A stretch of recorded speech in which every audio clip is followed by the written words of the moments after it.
Please welcome Raewyn Connell.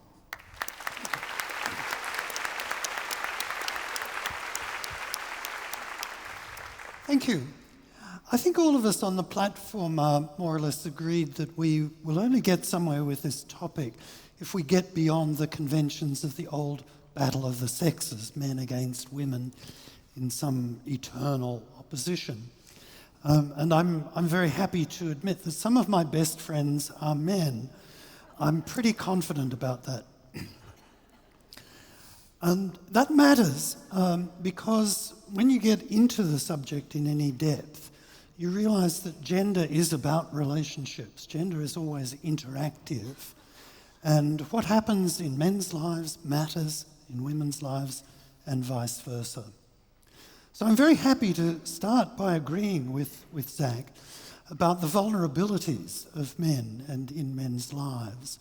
Some years back, I was one of a team which produced a review of research on men's health for our federal government.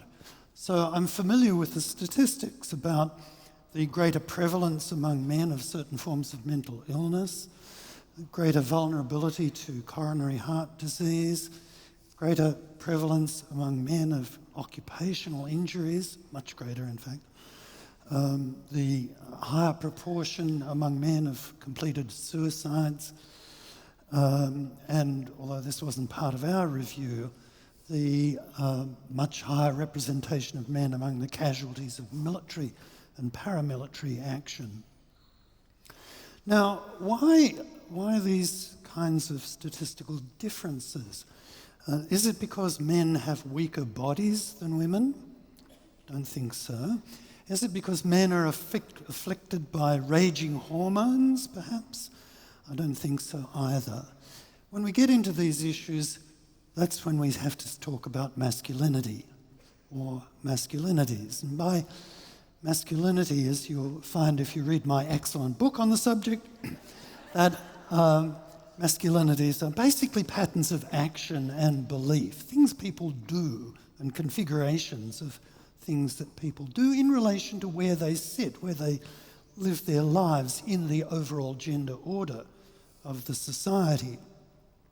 There's a good deal now of research on masculinities around the world. It's quite a flourishing field of research, and one of the crucial findings of all that research is that masculinity does not exist. There are multiple masculinities, plural, in just about every setting where this kind of research has been done. And some of them, however, have more centrality, more prestige, more centrality in the culture. In our society, I think there's not much question that the most honoured, the most central, most influential patterns of masculinity are those with links to power, social power of some form or another, whether it's physical power, whether it's organisational power. We live in a corporate world, and it's not surprising then that arguably the most influential, the most central form of masculinity in our society is the patterns associated with corporate power. It's then no surprise that when the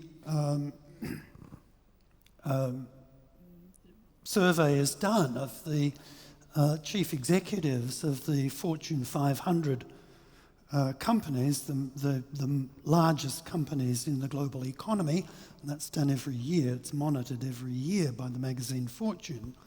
Currently, the latest round of that, of the chief executives of the biggest 500 companies in the world, some 93% of the chief executives were men.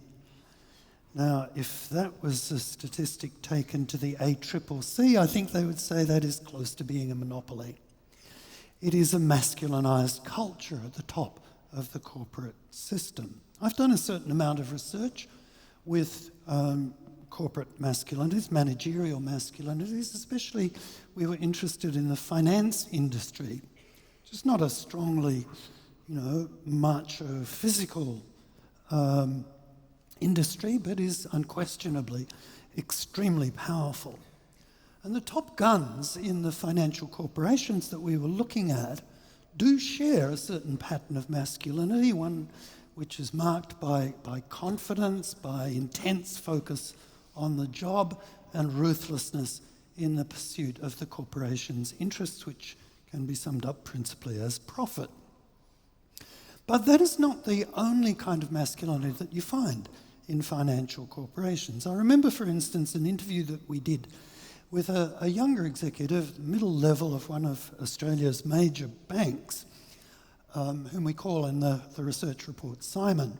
An interesting youngish man who, with his wife, had just had their first child, a young boy. Now, the pattern among his seniors in the corporation was to leave all that kind of business to the women. Their masculinity depended on women's labour in the home. Simon wasn't buying that. A young man, he was influenced by some of the debates around masculinity, and he felt that his connection with his young son depended on his being present, actually physically present in the life of his son. So he had made a practice of, in his working day, of leaving the office at 4:30 in the afternoon, going home and spending real time doing childcare. The problem was, of course, that was the end of his prospects of promotion in the mainstream corporate, in this mainstream pattern of corporate masculinity. None of his seniors would do that, and none of them would think very much of a young executive who had, in their eyes, such a limited commitment to the job. So that's the kind of thing that causes me to be concerned about the integration, the interplay, if you like, between corporate power and the lives of the men who actually exercise that power. And if we're thinking about corporate or organisational masculinities, the kinds of masculinities that predominate at the elite levels of organisational life, then I have to say the term fragile does not come to mind. The last time I looked, corporate capitalism was still there, despite the global financial crisis, the mounting crisis of climate change, and the Me Too movement, still solidly in place. If we look at our mass media, turn on the television if that's the way you access your audiovisual life, and you'll see a lot of the content consists of displays of masculinity of one form or another. One, perhaps the most widely watched, being the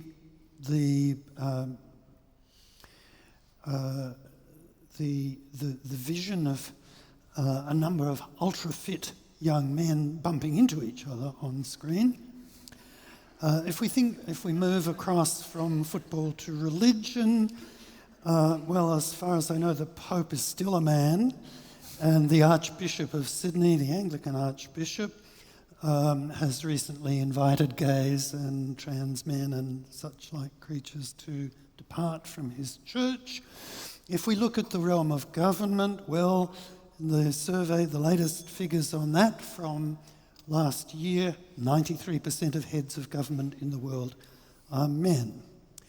Well, these kinds of masculinities have been under challenge, but we are now seeing a new backlash, a new reassertion of dominating forms of masculinity in the form of authoritarian masculinities, authoritarian nationalism, the masculine revenge in person. And you can supply the names as easily as I can. So dominant forms of masculinity, it seems to me, are still entrenched with toxic effects for many men and for almost all women. Very good.